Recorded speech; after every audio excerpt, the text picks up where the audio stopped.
Devant le Sénat, les opposants à la loi Taubira sont venus une fois de plus tenter de convaincre les sénateurs qui entament leur premier jour de débat sur le mariage homosexuel. Les manifestants sont partout, à chaque entrée du Sénat. La préfecture a enregistré 6 mobilisations différentes contre le mariage homosexuel. Alors que le même jour, à Paris, Patrick et Dominique sont en train de s'unir pour la vie. Comme une résistance aux manifestations, un mariage symbolique, sans portée légale. Célébré à distance sur Skype par un maire belge, ce qui ne leur donnera aucun droit en France pour l'instant. Dominique Mazet, consentez-vous à prendre pour époux Patrick Fonarme, ici présent? Oui. En conséquence, nous, Éric Lombard, maire et officier d'état civil de la commune de Marchand, royaume de Belgique, déclarons que vous êtes unis par les liens du mariage. L'événement est diffusé en direct sur Internet pour toucher le plus de monde possible. L'émotion n'en est pas moins forte. Ce jour, le vrai, ils l'attendent depuis si longtemps qu'ils le vivent par anticipation.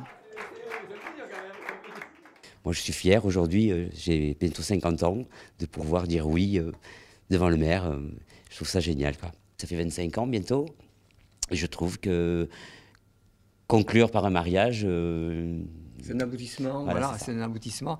Et puis, c'est vrai, comme dit Dominique, c'est une protection juridique, financière. On a participé à toutes les manifs, parce qu'on veut faire avancer les mentalités.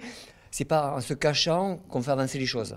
Évidemment, on se met en première ligne, on en prend plein la figure. La radicalisation des opposants au mariage homosexuel leur rappelle toutes les fois où ils ont été victimes d'homophobie. Je partais danser dans une plus grosse boîte de nuit parisienne sur les Champs-Élysées. Oui, mais il n'y a pas si longtemps que ça. On était deux, trois amis ensemble.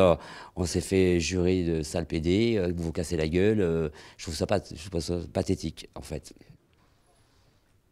Et pendant cette période de bras de fer, la hausse des agressions serait de 30 à 40%. C'est en tout cas ce que recense SOS Homophobie. Des attaques parfois physiques, souvent verbales, et très fréquemment liées au débat public, comme celle-ci dans un taxi. Par le taxi homophobe, je n'avais parlé de rien, il écoute la radio et me dit qu'il est contre le mariage gay. À ma demande de pourquoi il est contre, il me répond simplement « Je leur souhaite la mort, la maladie, ou pire que le sida, qu'ils meurent car ce n'est pas normal ». Parce qu'autour du débat mariage pour tous qu'on a pu voir à la télé ou à l'Assemblée nationale, il y a le même débat qui se produit dans les lieux publics, dans la vie quotidienne de tout le monde. Et les grosses sorties homophobes, il y en a sur son palier, il y en a à la machine à café au travail, il y en a au repas de famille, et il y en a aussi dans les taxis. Alors, certains ne veulent pas laisser la rue aux seuls anti-mariages pour tous. Ce même jeudi, le collectif Oui Oui Oui Égalité est venu lui soutenir les sénateurs.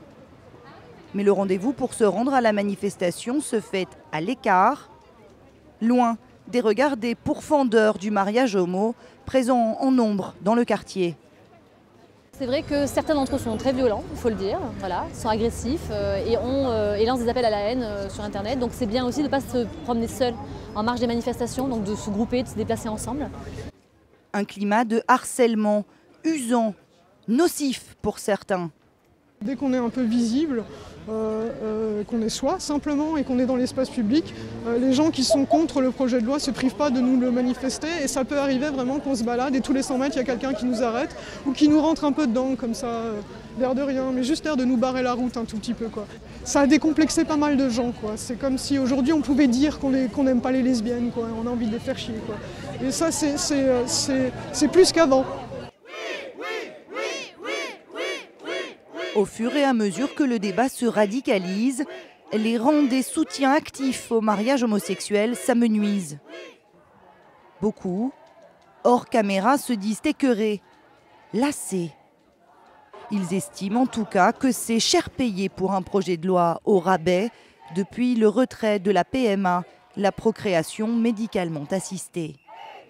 Moi, j'invite la gauche à être très vigilante. On l'a vu, le climat est tendu à cause des affaires, il y a un problème de confiance.